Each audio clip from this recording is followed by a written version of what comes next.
ഇപ്പോൾ ഉള്ള സെയിം ലുക്കിൽ അടുത്ത 20 വർഷം ഇതേപോലെ ഇരിക്കണം. സിമ്പിൾ വേ നടത്തം വാക്കിംഗ്.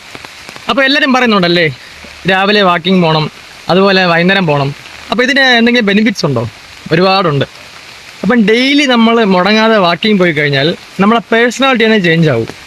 മൊത്തത്തിലൊരു കോൺഫിഡൻസും എങ്ങനെ പറയുന്ന ഒരു ധൈര്യം, ബോഡി ഷേപ്പ് മാറും, പ്രഷർ കൺട്രോൾ ആവും, കൊളസ്ട്രോൾ കൺട്രോൾ ആവും, ഷുഗർ കൺട്രോൾ ആവും. അതുപോലെ ഓവറോൾ ബോഡി ഹെൽത്തിന് നല്ലതാണ്. മൊത്തത്തിലുള്ള നമ്മുടെ ആ ഒരു പോസ്റ്റർ തന്നെ മാറും ഈ വാക്കിംഗ് കൊണ്ട്. അപ്പോൾ രാവിലെയോ വൈകുന്നേരമോ ഏത് സമയമാവട്ടെ ഒരു അരമണിക്കൂർ നടത്തം. ആ നടത്തം എന്ന് വെച്ചാൽ ഒരുപാട് സ്ലോ ആവാൻ പാടില്ല, ഒരുപാട് സ്പീഡ് ആവാൻ പാടില്ല.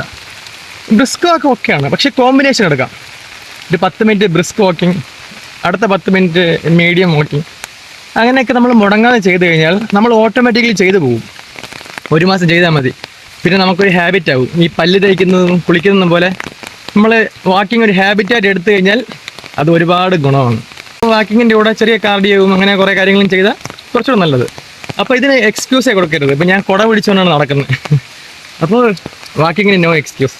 ഡെയിലി ഒരു അരമണിക്കൂറെങ്കിലും വാക്ക് ചെയ്യണം, നടക്കണം. കാരണം നമ്മളെ ബോഡി ഡിസൈൻ ചെയ്ത് തന്നെ മൂവ്മെൻറ്റ്സിന് വേണ്ടിയാണ്. അപ്പോൾ ഇപ്പോൾ ആരും നടക്കുന്നില്ല. നിങ്ങൾക്കല്ലാതെ എക്സസൈസ് ആയിട്ട് ചെയ്യാൻ പറ്റിയില്ലെങ്കിൽ ജസ്റ്റ് അടുത്തുള്ള കടകളിൽ നടന്നു പോവാം, അടുത്ത ഫ്രണ്ടിനെ കാണണമെങ്കിൽ നടന്നു പോവാം. ചെറിയ ചെറിയ ദൂരങ്ങൾ 1-2 കിലോമീറ്ററൊക്കെ നടന്നു പോവാം, ബൈക്ക് ഒഴിവാക്കി. അപ്പോൾ ഇങ്ങനത്തെ ഒരുപാട് ബെനിഫിറ്റ്സ് വാക്കിങ്ങിലുണ്ട്.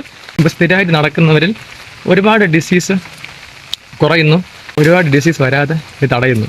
അപ്പോൾ വാക്ക് ഫോർ എ ബെറ്റർ ഹെൽത്ത്. ശരിയെന്ന്.